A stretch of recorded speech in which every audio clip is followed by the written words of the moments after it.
A few months ago, when 30 Zelda content creators were asked what they wanted to see in the next big mainline three-dimensional Zelda game, there was one answer more common than any other: better dungeons. This wasn't just wishful thinking. This represented one of the most prevalent criticisms that Breath of the Wild faced when it launched back in March 2017.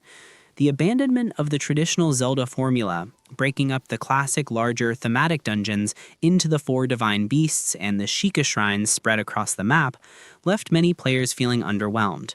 Like a fundamental piece of what made them love Zelda was missing from this revolutionary new iteration. So naturally, when a direct sequel to Breath of the Wild was announced, proper Zelda dungeons were among the most frequently discussed wishes for the game. Wishes that seemed like the development team had genuinely listened to. In an Ask the Developer interview published shortly before Tears of the Kingdom's release in May 2023, director Satoru Takizawa noted that making a wide variety of dungeons was pretty challenging.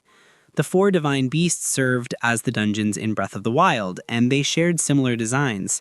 Takizawa emphasized that this time the dungeons would be huge, and each would carry their own regional look and feel, just like traditional Legend of Zelda games. The team believed these dungeons would provide a satisfying challenge for players, and they were certainly a challenge to develop. So the question becomes, did they succeed in fixing Breath of the Wild's dungeon problem? The answer, unfortunately, is no. While clear steps were made to improve upon the monotonous divine beasts and Sheikah shrines, Tears of the Kingdom's dungeons still fall far below the standard established by previous Zelda games. They still don't fully realize the ambitious goal of blending traditional Zelda dungeons with the series' new open-air overworld philosophy. And since Nintendo has confirmed that the next big three-dimensional Zelda will follow in Tears of the Kingdom's footsteps as another open-air adventure, it seems that in order to truly meet fan expectations, the development team needs to make another genuine attempt at solving this ongoing problem. Before diving deeper, there's a crucial reality that needs acknowledgement. Breath of the Wild and Tears of the Kingdom both sold astronomical numbers of copies. Breath of the Wild has sold over 30 million copies, while Tears of the Kingdom moved over 20 million copies in its first year alone. This means there are likely millions of Zelda fans who have never played any of the older games in the series and don't really understand what a traditional Zelda dungeon actually is. To a massive chunk of the community, the demographic the development team will be targeting with the next game, this has never been a problem, because open-air Zelda is all they know. These players have no frame of reference for what longtime fans are requesting. However, for those who have experienced the full breadth of the series, Zelda dungeons have been at the heart of the franchise since the very beginning. The original Legend of Zelda, released in Japan in February 1986, featured a map split between an open overworld and a tight, enclosed underworld. The design philosophy was straightforward yet brilliant. Players could freely explore Hyrule above ground, discover secrets in caves, battle enemies in the open plains, but the true progression was locked underground in 9 subterranean dungeons. Each dungeon had a unique color scheme and was packed with enemies and, given the limitations of the Nintendo Entertainment System, some relatively simple puzzles. Each dungeon contained an item which fundamentally changed how Link played, like the raft which allowed him to cross small sections of water, or the bow which enabled ranged attacks, and each culminated in a boss fight that, when defeated, yielded a piece of the Triforce. Though the original Legend of Zelda introduced the foundational concept, it was really A Link to the Past, released in November 1991 for the Super Nintendo, that cemented the formula for Zelda dungeons that would endure up until the modern era. While each subsequent game's dungeons differed in terms of gameplay mechanics, art style, and story importance, they all largely followed the blueprints established by A Link to the Past. This meant a series of interconnected rooms filled with puzzles or enemies, with progression locked behind obtaining keys, where Link would unlock a significant item that would allow him to complete the rest of the dungeon and ultimately defeat the boss. Breath of the Wild, released in March 2017, deliberately broke these long-standing conventions. Instead of traditional dungeons, it featured the 4 divine beasts, Vah Ruta, Vah Rudania, Vah Medoh, and Vah Naboris, which functioned somewhat like dungeons, alongside well over 120 Sheikah shrines, serving as mini dungeons scattered across the massive overworld. While this new formula certainly has many advantages, particularly in how it reinforces the game's core philosophy of freedom and exploration, The general sentiment among longtime fans seems to be that it feels less satisfying than a traditional set of dungeons. This raises the essential question: what makes traditional Zelda dungeons effective and what makes the newer ones feel lacking? Obviously, there are numerous reasons, and the answer will differ depending on who's being asked. The topic of Zelda dungeon design could fill hours of discussion, but for the sake of clarity and focus, this examination will concentrate on two of the most critical issues with modern Zelda dungeons: identity and complexity. Starting with identity, and what better place to begin than with one of the most beloved dungeons in the entire series as an example, Ocarina of Time's Forest Temple. Link first encounters the Forest Temple when he's a child, when he finds Saria in her favorite spot, playing her ocarina in the heart of the sacred forest meadow. She's sitting in the shadow of great, overgrown ruins, ominous, enticing, but for now, completely inaccessible to young Link. When Link returns to the meadow as an adult, having acquired the hookshot, he can finally enter these mysterious ruins. What he discovers is that they are far more than just the archway visible from the meadow. It leads into an ancient, forgotten mansion, completely consumed by the forest surrounding it. Everything from the empty, carpeted stone corridors to the haunting, ethereal musical score that plays throughout this location builds upon the mystery of this place, something once majestic and powerful, now slowly slipping back into the natural world. Crucially, this atmosphere, this specific theme, is completely different from every other dungeon in Ocarina of Time. The Forest Temple stands out because it is singular, completely separate from the Fire Temple's volcanic caverns, the Water Temple's flooded structure, the Shadow Temple's House of Horrors, and the Spirit Temple's desert fortress. Each possesses its own distinct identity, its own personality that makes it memorable. Compare this carefully crafted distinctiveness to Breath of the Wild's 4 divine beasts. While their core design concept is undeniably incredible, the execution quickly grows stale. All 4 divine beasts share the exact same ancient Sheikah aesthetic, feature the same limited variety of Guardian Scout enemies, follow the same terminal activation structure, and face nearly identical Blight Ganon bosses that differ primarily only in their elemental attributes. If players know exactly what to expect before they've even entered a dungeon, much of the magic and sense of discovery is immediately lost. It might seem superficial to some, but the theme and identity of a Zelda dungeon is often just as important as its puzzles or enemy encounters. This issue seems to have been acknowledged by the development team when creating Tears of the Kingdom. As Takizawa stated in that pre-release interview, the sequel's dungeons would carry their own regional look and feel. This claim is partially true. The 5 main dungeons are definitely more distinct from one another than the Divine Beasts were. The Wind Temple floats high above the clouds with a distinctly Rito architectural influence. The Fire Temple integrates the rocky, volcanic environment of Death Mountain with Goron mining aesthetics. The Lightning Temple incorporates Gerudo design elements within the Zonai structure. The Water Temple exists within a massive sky island with aquatic theming, and the Spirit Temple ventures into entirely different visual territory. However, they still suffer from remarkably similar fundamental problems. While they incorporate regional twists and variations, at their core, there's still predominantly elemental variations of the same basic Zonai architecture, populated largely with the same construct enemies, and solved using the same general method of activating 5 terminals. While effort has clearly been invested to differentiate them, it hasn't succeeded sufficiently. The 4 main elemental dungeons, with the exception of the Spirit Temple, all fall into essentially the same broad category: ancient places built by the Zonai civilization, later used or inhabited by the native people of each region. They simply don't feel as thematically rich or distinct as traditional Zelda dungeons, and that's something the next entry in the series absolutely needs to address. The next overworld that players explore needs to contain a diverse selection of dungeons that are visually and thematically distinct from one another, capturing the same sense of magic and wonder that older dungeons consistently achieved. If a game released in November 1998 on the Nintendo 64 can evoke such a powerful sense of mystery, atmosphere, and awe, then the dungeons appearing in the modern era, with vastly superior technology and larger development teams, should be capable of matching or exceeding that standard.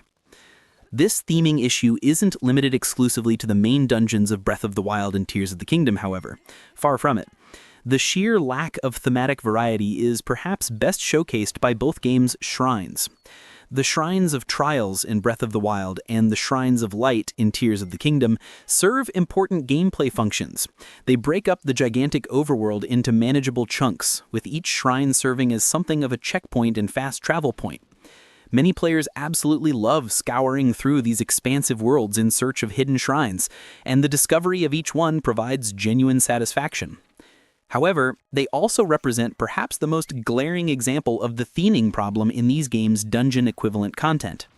Every single one features the exact same sterile ancient Sheikah or Zonai aesthetic. They're all mind-numbingly monotonous in terms of visual presentation. Breaking traditional dungeons into bite-sized challenges scattered throughout the world is conceptually brilliant, but in execution, it comes at a significant cost to atmosphere and classic dungeon charm. These environments are utterly sterile and, for lack of a better term, excessively video game-like.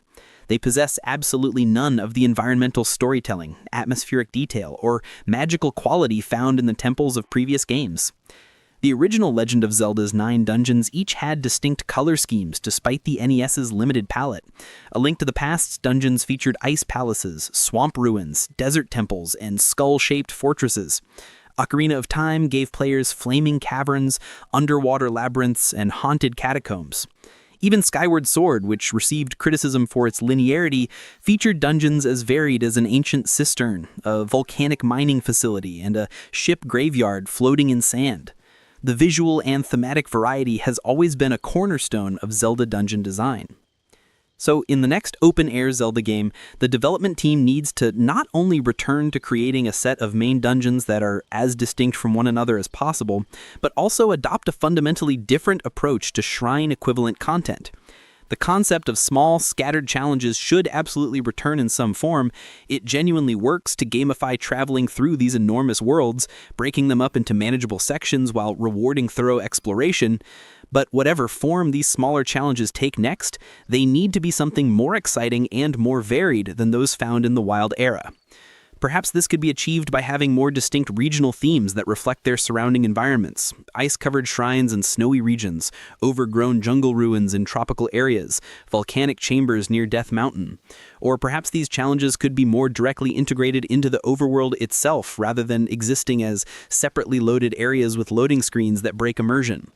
Imagine discovering puzzle caves that use the actual environmental assets of their location, or finding challenges built into existing ruins that feel like natural parts of the world rather than clearly demarcated test chambers. The second major issue that needs addressing is complexity, or more specifically, the level of challenge that each dungeon poses to players. Zelda games have always been designed with broad appeal and accessibility in mind, and that's not something that should change. However, the challenge posed by most of the dungeons and many of the shrines in the Wild Era games seems oddly disconnected from the difficulty of the games as a whole. They often feel too easy, especially when compared to the challenges naturally found in the world itself. The main focus of Breath of the Wild and Tears of the Kingdom is absolutely traversing Hyrule. That's the primary gameplay loop. That's the soul of what makes these games special. But because of this overwhelming emphasis on overworld exploration, it frequently feels like these games' dungeons are less exciting and less challenging than the very environment in which they are discovered. Players might struggle significantly to reach a particular dungeon, fighting through enemy camps, solving environmental puzzles, and managing resources during their journey, only to find that the dungeon itself is completed in 15 minutes with minimal resistance. The most egregious examples of this imbalance are found throughout Tears of the Kingdom. A significant number of its 120 shrines function purely as tutorials for particular Zonai devices. There's fundamentally no real challenge present whatsoever. These aren't dungeons or even puzzles in a meaningful sense. They're interactive lessons.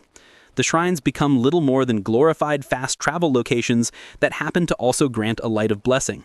While tutorial content absolutely has its place, especially for teaching players how new mechanics function, dedicating entire shrines solely to this purpose feels like a missed opportunity. But this isn't an inherent problem with the concept of shrines themselves. In fact, there are examples of shrines found in both games that are genuinely excellent to the point where simply playing through them in itself is rewarding. The Makara shrine in Breath of the Wild, titled Steady Thy Heart, serves as a perfect example. Not only is it hidden within a secret cave location that requires exploration to find, but it contains a proper mini-dungeon with multiple challenging rooms that test player skill and problem-solving abilities. This is the standard that all shrines should aspire to meet. The goal isn't to advocate for extreme difficulty that would alienate casual players or newcomers to the series. The goal is simply to ensure that dungeons and shrines present enough challenge to make players feel genuinely tested and accomplished when they succeed. In this framework, the overworld becomes not just the path to reach dungeons, but also the place where Link prepares for them, building up resources, improving equipment, developing skills, and gaining strength before delving into the darkness to face whatever dangers lurk within. This creates a more satisfying gameplay loop where exploration and dungeon completion feed into each other meaningfully. One straightforward way to make the next game's dungeons and shrines feel more challenging and significant would simply be to make them longer. Many of the Wild Era dungeons, such as Tears of the Kingdom's Wind Temple and Water Temple, can be completed in remarkably short time frames, sometimes under 20 minutes for experienced players. The same applies to a substantial number of the shrines, many of which can be finished in under 5 minutes. Entering a dungeon or discovering a shrine loses much of its magic and sense of importance when players know there's a strong possibility they'll be finished with it in just a few minutes, hardly enough time to be immersed in the environment or truly engaged with the challenge. Part of this problem seems to stem from the sheer quantity of shrines present in both games. With 120 shrines in each title, there's an inevitable sense that the content has been spread too thin across all of them. Many players would prefer a smaller total number of substantial, lengthy shrine challenges similar to Makara, rather than a larger quantity padded out with brief, weak ones. There would still be plenty to distribute across the map and reward exploration, but a reduced total count would prevent them from becoming stale or feeling like obligatory checklists to complete. Another significant issue with the challenge level in these modern games relates to how easily players can bypass or trivialize their puzzles. This represents a central tension in how these games are fundamentally designed. They front-load players with all the tools they'll need for their adventure from very early in the game, then set them loose in an open world where any problem encountered can theoretically be solved in any way the player devises. If a solution works, the game considers it valid and doesn't punish creative thinking. To a certain extent, this design philosophy works remarkably well. It's incredibly satisfying to engineer a personal solution for scaling a cliff face, defeating an enemy camp, or reaching a difficult location. The freedom to experiment and the validation of creative problem solving creates genuinely memorable moments.